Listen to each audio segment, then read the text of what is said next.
My app. In this video हम आज कुछ और भी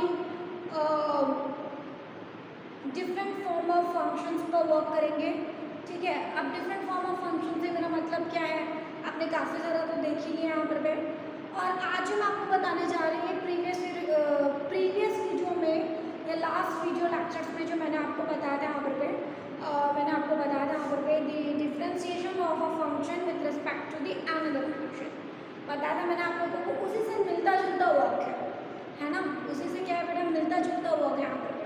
लेकिन होता क्या यहाँ पर तो वो देख लीजिए, जो फर्क आ रहा है यहाँ पर वो किस बेसिस पर आ रहा है, किस पर आ रहा है उसे समझो। यहाँ पर आपके पास जो दिया हुआ है वो पैरामेट्रिक इक्वेशंस है ना। इस इक्वेशंस का एक पर्टिकुलर नाम होता है जिसे हम पढ़ते हैं पैरामेट्रिक इक्वेशंस। पैरामेट्रिक इक्वेशन से हमारा मतलब क्या निकलता है यहाँ पर दैट मीन्स हम वहाँ पर क्या कर देते हैं, फंक्शन को क्या कर देते हैं, रेस्ट्रिक्ट कर देते हैं under a parameter, under a particular parameter हम क्या कर देते हैं, उसे रेस्ट्रिक्ट कर देते हैं यहाँ पर। आ रही बात आपको समझ? तो ऐसे इक्वेशंस को हम पैरामेट्रिक इक्वेशंस पढ़ते हैं। और ऐसे किसी पैरामेट्रिक इक्वेशंस को कैसे आप एक पैरामीट्रिक इक्वेशन को दूसरे पैरामीट्रिक इक्वेशन के रिस्पेक्ट में, है ना, ये जैसा भी यहाँ पर कैसे आप इसे डिफरेंशिएट कर सकते हैं, चीज़ वही यहाँ पर लेकिन यहाँ पर अब एक फंक्शन को दूसरे फंक्शन, तो वो एक फंक्शन कौन है यहाँ पर पैरामीट्रिक इक्वेशन, और जो दूसरा वो भी एक आपके पास क्या है, पैरामीट्रिक इक्वेशन। तब एक पैरामीट्रिक को दूसरे पैरामीट्रिक इक्वेशंस के रिस्पेक्ट में कैसे आप उसे डिफरेंशिएट करेंगे when your parametric equations under a particular parameter. तो देखिए यहाँ पर कैसा होगा ये इक्वेशन, वर्क ऑलमोस्ट सेम है, वर्क जो है वो ऑलमोस्ट सेम है, यहाँ पर नया कुछ भी है। तो चलिए देखेंगे यहाँ पर अपन क्या है आज का task, differentiation of parametric function. हमारे पास जो है क्या है, पैरामीट्रिक फंक्शन, ठीक है। पैरामीट्रिक फंक्शन तो बहुत अलग नहीं है ना, जैसे इक्वेशंस है तो y is equals to fx आप लेते थे, है ना। तो यहाँ पर वो भी एक फंक्शन ही था, y x का एक फंक्शन था, पर x यहाँ पर कोई पर्टिकुलर पैरामीटर नहीं हुआ करता था, सिर्फ एक वेरिएबल के तौर पर कंसिडर होता था, है ना। तो जब हम पैरामीट्रिक इक्वेशन पर बात करते हैं तो पैरामीट्रिक फंक्शन की बात आप करते हैं, यहाँ पर क्या होता है पैरामीट्रिक फंक्शन को देखिए यहाँ पर पैरामीट्रिक फंक्शन का डिफरेंशिएशन कैसे पॉसिबल है। तो आप देखिए यहाँ पर मैंने कंसिडर किया हुआ है x is equals to f of t, ये जो इक्वेशन दिख रही है एक पैरामीट्रिक इक्वेशन जहाँ पर x जो है वो क्या है, ना केवल t का फंक्शन है बल्कि ये पैरामीट्रिक फंक्शन है। x कैसा फंक्शन का है, एक पैरामीट्रिक फंक्शन। आगे बात का हमने समझ जिसका पैरामीटर क्या है, t। सिमिलरली यहाँ पर y एक एनादर पैरामीट्रिक फंक्शन है, एक एनादर एंड दूसरा मैंने यहाँ पर g ऑफ t के तौर पर उसे लिखा। आगे बात समझ यहाँ पर y जो है वो एक एनादर पैरामीट्रिक फंक्शन है, यहाँ पर वो भी क्या है, सेम पैरामीटर t का है, वो भी किसका फंक्शन यहाँ पर under the same parameter t। दोनों के यहाँ पर दो अलग पैरामीट्रिक इक्वेशन है ना। इसे आप इक्वेशन बोलना चाहते हैं, इक्वेशन बोल सकते हो क्योंकि x is equal to f of t लिखा जा रहा है, सिर्फ f ऑफ t की मैं बात नहीं कर रही हूँ। यदि आप x is equal to f of t बोलते हैं तो ये एक पैरामीट्रिक इक्वेशन के तौर पर पढ़ा जाएगा। और सिर्फ राइट साइड लेते हैं f ऑफ t बस की बात करें अगर तो f ऑफ t को मैं एक पैरामीट्रिक फंक्शन बोलूँगी अंडर द पैरामीटर t। आगे बात यहाँ पर समझ। सिमिलरली यहाँ पर y it's another parametric equation where g of t is another parametric function where under the parameter and a particular parameter t। दोनों क्या है यहाँ पर पर्टिकुलर पैरामीटर t के अंदर पैरामीट्रिक फंक्शंस यहाँ पर। अब इन्हें क्या करना है, यहाँ पर एक पैरामीट्रिक फंक्शन को दूसरे पैरामीट्रिक फंक्शंस के रिस्पेक्ट में डिफरेंशिएट करना है। आगे बात यहाँ पर आपको ऑलमोस्ट सेम वर्क यहाँ पर कहने का मतलब क्या है, आपको dy by dx निकालना है। आपको क्या निकालना है क्वेश्चन में, मोस्ट ऑफ द क्वेश्चन में आप dy by dx ही निकालते हैं। यहाँ पे भी आपको क्या निकालना है, dy by dx निकालना है। x इज इक्वल टू आपको पता है, y इज इक्वल टू आपको पता है, जाहिर सी बात है पता भाई। अंडर द पैरामीटर से मेरा मतलब कहीं ना कहीं आगे जब वेरिएबल से ही निकल रहा है अंडर पर्टिकुलर पैरामीटर t। तो t एक वेरिएबल हो गया, तीसरा वेरिएबल हो गया जिसे हम आगे पैरामीटर बोलते हैं। तो भाई यहाँ पर जाहिर सी बात है x यहाँ पर t का फंक्शन है, यदि मैं आपकी लैंग्वेज में बोलूँ तो x यहाँ पर t का फंक्शन है इन शॉर्ट s। तो ऑब्वियसली x का क्या होगा, t के रिस्पेक्ट में ही क्या होगा, आपको डिफरेंशिएशन पॉसिबल होगा। सिमिलरली आप देख सकते हैं y is what, y is equal to g of t। y जो है वो क्या यहाँ पर एक दूसरा पैरामीट्रिक फंक्शन है under the particular parameter t। मतलब है तो टी का ही फंक्शन है, तो ऑब्वियसली इसका टी के रिस्पेक्ट में ही डिफरेंशिएशन पॉसिबल होगा। मतलब एक्स का भी टी के रिस्पेक्ट में और यू का भी टी के रिस्पेक्ट में डिफरेंशिएशन पॉसिबल है, तो वही कीजिए जो पॉसिबल है। That means d u by D x by D t निकालिए और d Y by D t निकालिए। यहाँ पर दोनों को आपने इंडिविजुअली निकाला और जैसे कि आपने प्रीवियस वर्क किया था, दैट मीन्स एक इक्वेशन में दूसरे इक्वेशन को भाग दिया था, क्योंकि वहाँ डी यू बाई डी भी रिक्वायरमेंट थी, लेकिन यहाँ क्या रिक्वायरमेंट है, d Y by D x. तो ये बना आपका पहला इक्वेशन, इससे आपने d x by D t निकाल लिया। ये बना आपका दूसरा इक्वेशन, इससे आपने d Y by D t निकाल लिया। आप दूसरे में पहले को डिवाइड कीजिए ताकि आप क्या कर सके, d Y by D x calculate कर सके। आ रही बात समझ? सेम वर्क करना है यहाँ पर पे। चलिए मैम यहाँ पर इस एग्जाम्पल को देख सकते हैं हम। ये आपके पास क्या है, पैरामीट्रिक फंक्शन है, और ये पैरामीट्रिक फंक्शन को कैसे डिफरेंशिएट कर सकते हैं। तो आप एक्स इक्वल्स हो गया, यहाँ पर आपके पास ये फंक्शन एफ ऑफ एक्स है और ये क्या है, एफ ऑफ टी है, और ये कैंडिडल फंक्शन जी ऑफ टी है। तो वैसे वर्क करना है, आपको D x by D T निकालेंगे, इधर से आप D Y by D T निकालेंगे और फिर by D Y by G X निकालने के बाद इक्वेशन नंबर मतलब है ना, D Y by D X में D x by D T को सब्सट्रैक्ट करके आप D Y by D X निकालेंगे। यहाँ पर सेम वर्क करना है। चलिए तो यहाँ पर भी क्या हो जाएगा, अच्छा इसे समझने के लिए देखिए यहाँ पर चलिए मैं एक काम करती हूँ ना, मैंने आपको एक फॉर्मेट बता दिया, ये तो आप खुद भी कर लेंगे क्योंकि बहुत ही सिंपल है। A T square where A is any constant, आ रही बात है ना, ठीक है, पार्ट में डिफरेंशिएशन तो टी स्क्वायर यहाँ पर पे असल में क्या होगा, एज अ फंक्शन डिफरेंशिएट होगा, ए तो कांस्टेंट रह जाएगा आपका। वैसे यहाँ पर देखिए टू ए टी, तो टू ए कांस्टेंट हो जाएगा, टी में असल में क्या होगा, डिफरेंशिएट होगा। तो बहुत ही सिंपल है, आप निकालेंगे। मैं एक कॉम्प्लिकेटेड सा बताती हूँ जिसे सॉल्व करने में थोड़ा समय लगेगा। चीज़ वही है, फॉर्मेट वही है, हमारा फॉर्मेट चेंज नहीं होगा, सिंप्लीफिकेशन जो मेथड है यहाँ पर वो वे बना रहेगा। तो मैं अनदर कोई एग्जाम्पल लेते हैं यहाँ पर जो थोड़ा सा टफ जा सकता है आपको, जिसे मैं सिंप्लीफाई करके बताऊँगी।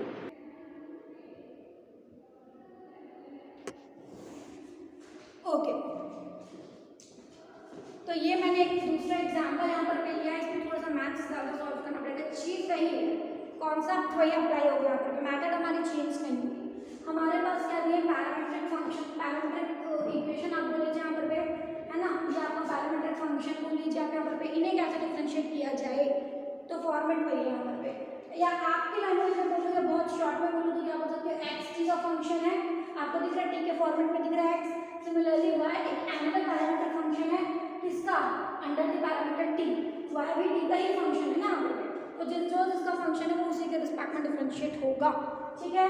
लेकिन यहाँ पर डिफरेंशिएशन थोड़ा सा लेंथी रखें क्योंकि रिक्वायरमेंट क्या फाइंड करने की है, d Y by D x, है ना, लेकिन जो डायरेक्टली पॉसिबल नहीं है, क्योंकि भाई वाई का एक्स के रिस्पेक्ट में डायरेक्टली पॉसिबल नहीं है, क्योंकि वाई एक पहला पैरामीट्रिक फंक्शन है, तो जो वहीं पर पे आपका यदि मैं एक्स बोलूँ तो वो एक दूसरा पैरामीट्रिक फंक्शन है, तो डायरेक्टली नहीं बट इनडायरेक्टली हम इसे कैलकुलेट कर सकते हैं। But how is it possible, इसे समझिए, इसे मैंने डिक्लेयर कर दिया इक्वेशन नंबर 1 और इसे मैंने डिक्लेयर कर देना इक्वेशन नंबर 2। आ रहा है यहाँ पर आपको समझ। अब देखिए यहाँ पर D equation, let's continue with equation number 1। Equation number 1 के दोनों तरफ क्या कर दीजिए, डिफरेंशिएशन हाफ कर दीजिए। I am going to differentiate equation number 1, I am taking differentiation okay with respect to T.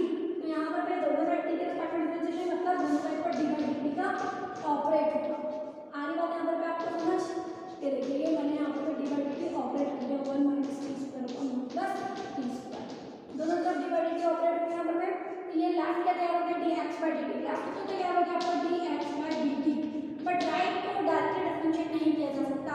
क्यों, क्योंकि आप देख रहे हैं यहाँ पर ये किस तरीके का फंक्शन है, आप देख सकते हैं यहाँ पर कि ये एक रैशनल है ना, न्यूमरेटर में भी एक फंक्शन है जिसका डिफरेंशिएशन पॉसिबल है और डिनोमिनेटर में भी सेम वेरिएबल का एक दूसरा फंक्शन है, मतलब न्यूमरेटर और डिनोमिनेटर्स दोनों का डिफरेंशिएशन पॉसिबल है। तो ऐसी कंडीशन में आप क्या यूज करेंगे बेटा, यहाँ पर डिवाइड या क्वोशिएंट रूल जिसको मैंने आपको इंट्रोड्यूस किया था, वो डिवाइड रूल आप यहाँ पर अप्लाई करेंगे और बाय द डिवाइड रूल्स आप इसको क्या करेंगे, डिफरेंशिएट करेंगे। तो चलिए यहाँ पर डिवाइड रूल अप्लाई करना है आपको, मतलब डिवाइड रूल क्या होता है, जैसे कि आपको मैंने बताया है,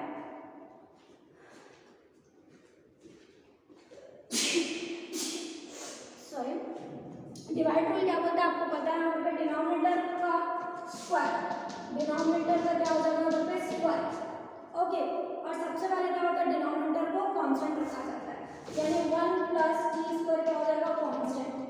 आगे बात समझ यहाँ पर पहले कौन डिफरेंशिएट होता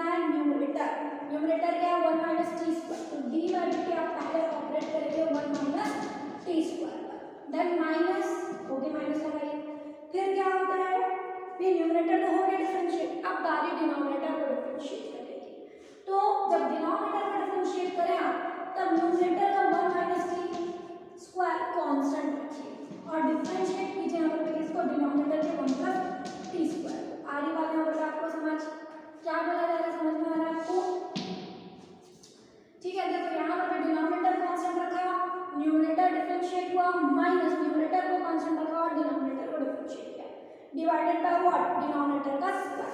यही आपका डिवाइड हो गया क्योंकि मैंने आपको प्रीवियस वीडियो में भी बताया dx/dt क्या हो जाएगा 1 प्लस टी स्क्वायर आपका बना रहेगा लास्ट में, और 1 माइनस टी स्क्वायर, इसको कैसे डिफरेंशिएट करेंगे बेटा 1 by 1, d by D t दोनों पे ऑपरेट होगा, 1 पे भी और टी स्क्वायर पे भी, तो 1 पर ऑपरेट होगा तो 1 तो कांस्टेंट है, कांस्टेंट का डिफरेंशिएशन क्या चला गया बेटा,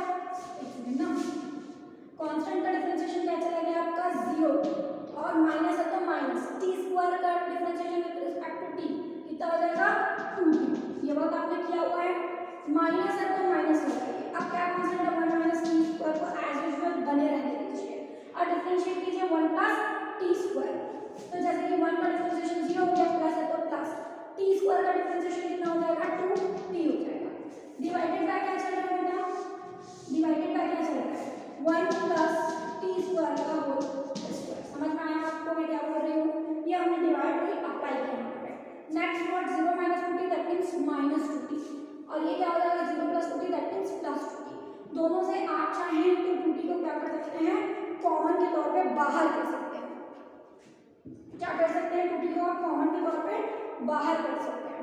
ठीक है, समझ में आ रहा है मैं क्या बोल रही हूँ, तो आप कर लीजिए यहाँ पर dx/dt। अच्छा क्या होगा जब मैं 2t से मल्टीप्लाई कर दूंगी तो क्या होगा, मैथ सॉल्व होगा, तो चलिए कर लेते हैं यहाँ पर माइनस 2t अंदर मल्टीप्लाई कर लेते हैं, है ना, ये कितना हो जाएगा यहाँ पर माइनस 2t, और ये क्या हो जाएगा यहाँ पर आपका माइनस 2t क्यूब, हमारा अब ये माइनस है तो माइनस रहने दीजिए, अब इस प्लस 2t को इन दोनों के साथ मल्टीप्लाई कीजिए तो कितना आ जाएगा यहाँ पर आपका 2t आ गया और माइनस 2t क्यूब आ गया आपका। ठीक है, समझ में आ रहा है आपको, okay, divided by what, divided by 1 plus T square. ठीक है, चलिए देखते हैं यहाँ पर ब्रैकेट ओपन करेंगे तो साइन पलट जाएगा, ये नेगेटिव हो जाएगा और ये पॉजिटिव हो जाएगा, तो क्या होगा प्लस माइनस 2t क्यूब आपस में कैंसिल आउट हो जाएगा। आगे बात यहाँ पर समझ, और दो सेम है ना, तो इक्वल नंबर आपस में ऐड हो जाएंगे, तो इक्वल और सेम नंबर आपस में ऐड हो जाएंगे, तो माइनस 2t और माइनस 2t कितना आ गया माइनस 4t, कितना आ गया यहाँ पर माइनस 4t। तो इस तरीके से आपको dx/dt जो है वो क्या चलता है minus 4t divided by 1 plus T square का होल स्क्वायर। ठीक है, समझ में आ रहा है आपको मैं क्या बोल रही हूँ यहाँ पर। यदि आपको कोई डाउट है तो आप मुझसे कमेंट सेक्शन में पूछिए किस स्टेप पे आपको डाउट होता है। ये बहुत ही नीट एंड क्लियर, पहले तो मैंने डिवाइड रूल अप्लाई किया है, डिवाइड रूल में भी देखेंगे आप जब बात आ रही न्यूमरेटर या बात आ रही डिनोमिनेटर को डिफरेंशिएट करने की, तो न्यूमरेटर के पास में भी 2 टर्म्स हैं और डिनोमिनेटर के पास में भी 2 टर्म्स हैं, तो दोनों डिफरेंशिएट होंगे बट 1 बाय 1। तो जैसे यहाँ पर मैंने 1 माइनस टी स्क्वायर का डिफरेंशिएट किया 0 माइनस 2t आया, वैसे 1 प्लस टी स्क्वायर का डिफरेंशिएट किया तो 0 प्लस 2t आया, मतलब माइनस 2t को मल्टीप्लाई करूंगी किसके साथ 1 प्लस टी स्क्वायर के साथ, सिमिलरली प्लस 2t को मल्टीप्लाई करूंगी 1 माइनस टी स्क्वायर के साथ।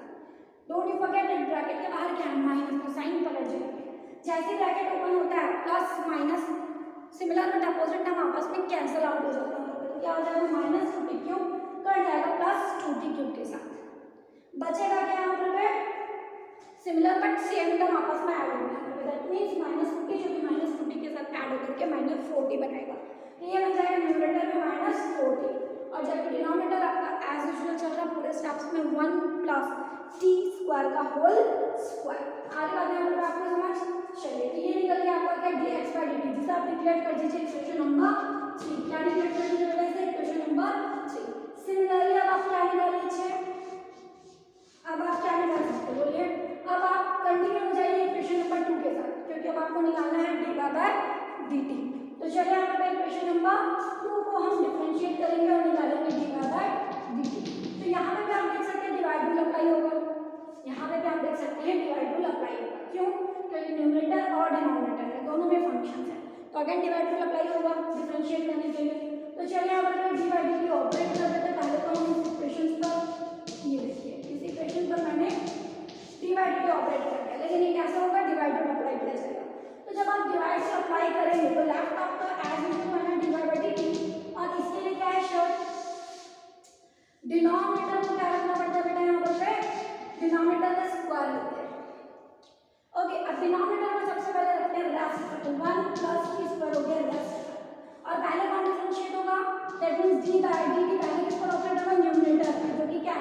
2t, जो कि क्या है बेटा 2t है। ठीक है, अब क्या लगेगा यहाँ पर आपका माइनस, अब न्यूमरेटर को रखिए कांस्टेंट जो कि क्या है 2t, और डिफरेंशिएट कीजिए अपने डिनोमिनेटर यानी कि 1 + t स्क्वायर को, तो d/dt अब ऑपरेट होगा किस पर 1 + t स्क्वायर पर ऑपरेट होगा। समझ में आया आपको ये फॉर्मेट कैसे आया? चलिए अब इसको और आगे सिंपलीफाई करते हैं और पूरी तरह से निकालने की कोशिश करेंगे कि एग्जैक्टली क्या आता है d/dt। तो आप देख सकते हैं यहाँ पर अभी डिफरेंशिएशन हुआ नहीं, 1 + t स्क्वायर लास्ट पर है, 2t का t के रिस्पेक्ट में डिफरेंशिएशन आ गया 2, भाई 2 तो कांस्टेंट है ना, t पर d/dt ऑपरेट होगा, dt/dt मतलब 1, किसी वेरिएबल का उसी के रिस्पेक्ट में डिफरेंशिएशन 1 होता है, तो t का d के रिस्पेक्ट में डिफरेंशिएशन 1 हो गया, 2 × 1 दैट मींस 2। ठीक है, माइनस है तो माइनस, अब 2t कांस्टेंट है रहने दीजिए, अब बारी आएगी 1 + t स्क्वायर को डिफरेंशिएट करेंगे, ये इसमें 2 टर्म्स है, पहला है 1 और दूसरा है t स्क्वायर, 1 का t के रिस्पेक्ट में डिफरेंशिएशन हो चाहे किसी भी वेरिएबल के रिस्पेक्ट में डिफरेंशिएशन, 1 तो कांस्टेंट है और कांस्टेंट का डिफरेंशिएशन 0 हो जाएगा, ये हो जाएगा 0 प्लस है तो प्लस, t स्क्वायर का डिफरेंशिएशन 2t। ठीक है, यहाँ पर अब आ जाते हैं यहाँ पर डिनोमिनेटर में आपको 1 + t स्क्वायर का होल स्क्वायर बना रहेगा।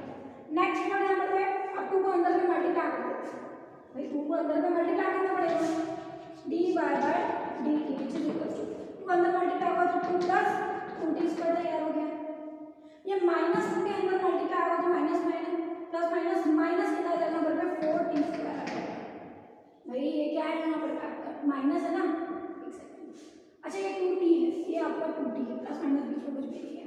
ठीक है, t है 0 + 2t मतलब 2t, 2t × 2t कितना हो गया यहाँ पर आपका, बोलिए 4t स्क्वायर हो गया, क्या तैयार हो गया यहाँ पर आपका 4t स्क्वायर तैयार हो गया, और प्लस माइनस माइनस तो माइनस में आपका product divided by what 1 + t square का होल स्क्वायर। अब आप क्या कीजिएगा, बोलिए क्या कीजिएगा आप यहाँ पर, अब आप क्या कर सकते हैं यहाँ पर देखिए, ये आपस में सॉल्व करो, 2t square minus 4t square आपस में सॉल्व करो तो माइनस 2t स्क्वायर आएगा, कितना आ गया यहाँ पर कितना आ गया, बोलिए यहाँ पर 2 प्लस इन दोनों को आपस में सॉल्व किया तो कितना आ गया -2t square divided by what 1 + t square का whole square. Is that okay और नॉट? अभी भी सॉल्व होगा क्या, अभी भी सॉल्व होगा, ये कुछ हद तक कट सकता है, ये जो है बेटा ठीक है, हम कॉमन निकाले तो 1 - t स्क्वायर तैयार होगा। ठीक है, और नीचे क्या 1 + t स्क्वायर का होल स्क्वायर यहाँ पर है, तो ये आपस में उतना खास नहीं घटेगा कुछ, तो इसको हम ऐसे ही रहने देते हैं, है ना, न्यूमरेटर और डिनोमिनेटर को आपस में सॉल्व नहीं कर पाएंगे, इसको एज यूजुअल बने रहने देते हैं और इसे डिफाइन कर देते हैं इक्वेशन नंबर 4। अब कीजिएगा क्या कीजिएगा, जैसे मैंने आपको प्रिंट कर रखा है, आपको निकालना क्या है dy/dx, तो बताइए किसमें किसको डिवाइड किया जाए, ऑब्वियसली इक्वेशन नंबर 4 में 3 को आप डिवाइड कीजिएगा, तभी तो क्या होगा dy/dx मिलेगा, dy/dt dx/dt, जैसे आप डिवाइड करते हैं dt कर जाता है तो dy/dx कैलकुलेट कर जाता है, तो now what 4 divided 3 to what to get dy/dx, तो चलिए देख लेते हैं dy/dx क्या है, इक्वेशन नंबर 4 का राइट क्या है 2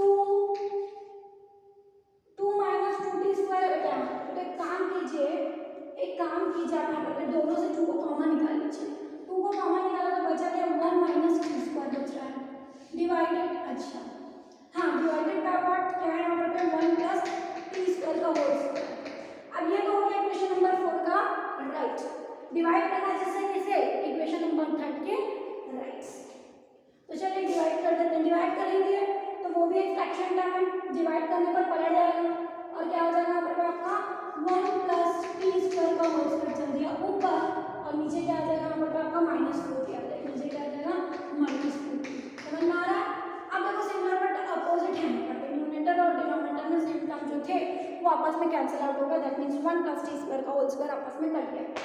अब आपके पास क्या आ जा रहा है बताइए, 2 × क्या बच क्या है उसको लिख लीजिए, जो बच गया पहले उसको लिख लीजिए, तो आपके पास dy/dx आपको क्या मिल जाएगा वो देखिए, राइट में क्या बच रहा है कटने के बाद 2 × 1 - t स्क्वायर, ये बच रहा है न्यूमरेटर से, और कैंसिल आउट होने के बाद डिनोमिनेटर से क्या बच रहा है आपके पास -4t बच रहा है, 2 और 4 आपस में कैंसिल आउट होगा, डेफिनेटली होगा, और कितना आ जाएगा यहाँ पर आपके पास 1 - t स्क्वायर बचा न्यूमरेटर में और और कटने का भी डिनोमिनेटर में बचेगा 2। आंसर कैसा आएगा? Negative. This is the your final answer, this is the actual evaluation, this is the after evaluation your answer. Okay, this is the value of dy by dx. तो इस तरीके से आप इसे सॉल्व कर सकते हैं। ठीक है, किसी का कोई डाउट है क्या भाई यहाँ पर पे? ठीक है, सभी को क्लियर हो जाता है यहाँ पर पे? ओके, आप चाहें तो इस माइनस को अंदर ले जा सकते हैं। माइनस को अंदर ले जाएंगे तो ये क्या हो जाएगा? मतलब आपका टी स्क्वायर माइनस वन हो जाएगा। या आप इनके ऑर्डर को बदलते हैं तो माइनस बाहर निकलेगा और वो बाहर वाले माइनस के साथ माइनस माइनस प्लस में कन्वर्टेड हो जाएगा। तो वो तो खैर कोई मतलब वाली जबरदस्ती के स्टेप है। ये जो है वो फाइनल स्टेप है यहाँ पर। आई होप आपको यहाँ तक क्लियर हुआ होगा और नेक्स्ट वीडियो लेक्चर्स में हम देखेंगे यहाँ पर पे आगे। ठीक है, तो इस तरीके से आप पैरामीट्रिक फंक्शंस को डिफरेंशिएट कर सकते हैं यहाँ पर पे। नेक्स्ट वीडियो लेक्चर में हम दूसरे फंक्शंस पर आएंगे और उनका वो करेंगे। तब तक के लिए tata, bye bye, see you.